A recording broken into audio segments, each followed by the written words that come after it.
So my plan today is to be inspired by Kendall and how he kind of eats, which is raw. He eats raw.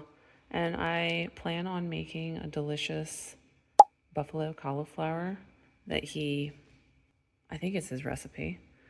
But either way, I know he probably usually eats very simply and a lot of fruit and lettuces, but I also thought it would be fun to try one of his recipes. And I know I've been feeling a little let down by watermelon lately, but I am cautiously optimistic, and I was reminded that I can indeed return or get a refund on bad products. So I forgot about that. I don't know if it's mom brain or I just don't do that kind of thing, but I'm gonna give it a shot.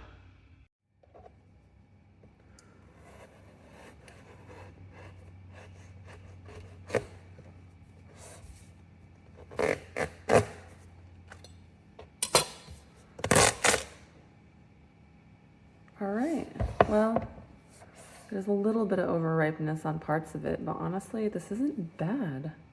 Maybe it'll be all right. We'll try it out. It's not bad. It's not the best, but it's not bad. And honestly, I think after a summer of having I've increased my watermelon intake. I have a feeling I've just adapted. My taste buds have adapted to even enjoying, less than perfect watermelon. So I'm kind of glad for that because it's still refreshing. It's still very hydrating, regardless of it being super sweet. As long as it's not overripe at this point, and it's only a tiny bit, I'm pretty happy. So I'm just glad I finally got one towards the end of September, and I'm going to enjoy this for breakfast.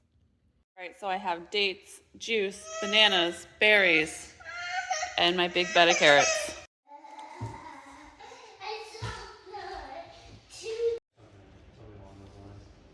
So this is the part where I'm making the sauce that goes on the frozen cauliflower. Keep in mind that this recipe does include some overt fats in both this sauce as well as the ranch dressing that you make afterwards.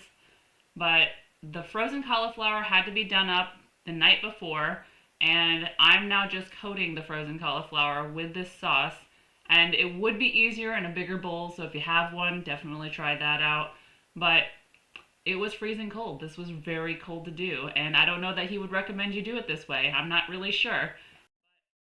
If you don't want to do vegan gourmet, you don't have to do vegan gourmet. And I don't think Kendall would suggest you go vegan gourmet every night of the week. I don't think he does it.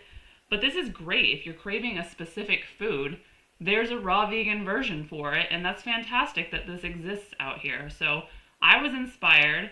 I decided to make the recipe. It was involved as it should be. And my entire family enjoyed it. So give it a try if you have some time. That was no quick task, but after I had frozen that cauliflower and that was really cold, I coated it all, and I've got 3 trays, and I will be cooking it according to instructions. Looks good. Right, I have my dehydrated cauliflower. These are 2 of the 3 trays, and I have my salad here. I decided to add some fresh corn. And here's my family's. And the dressing, I don't know, I'm probably going to use quite a bit of this to make sure I have enough calories, but that seems like plenty. And then all I'm going to do is just top it with some garden tomatoes, and it should be all set. That'll be dinner. I have to say, I'm really amazed at the texture of the cauliflower, and I guess it's still technically raw because it was in a dehydrator, but the whole freezing and thawing technique, I guess they call it Kendallizing, it really makes a nice tender cauliflower, and it's got a little kick to it, so I can't wait to eat this. It is delicious so far. Example plate of what my twins might be eating, and they're toddlers, so they're getting a sweet potato, a baked potato, and they're trying some of this salad. And then if they finish all that, I'll just give them more food, some dates, maybe I'll give them some of this dried pineapple, which they're complaining about now. So as you could see, that was real life right at the end. I don't always show that side of things, but as I'm recording and I'm attempting to show you parts of my life, it's not all going to look quiet and perfect or anything like that. That's just life with 4 kids, and it's busy, and sometimes they can be a little impatient or tired. Overall, It was a great day. It's really cool to see the different ways you can do raw vegan. I don't know that like I said, I still like the cooked food. If you want to call it addiction, or if you just want to say, I got a preference, I still like the cooked food better, if I'm being honest. It is delicious, and if I could eat like that every day without it being such a time cost, then I would probably eat more raw more often. But again, I don't think Chris Kendall would suggest you have to go through that kind of effort in order to be a successful raw vegan. So that's just one of the different days that he has. I could have just done fruit, but this was a great flavor difference, and it was really enjoyable to have something deliciously savory.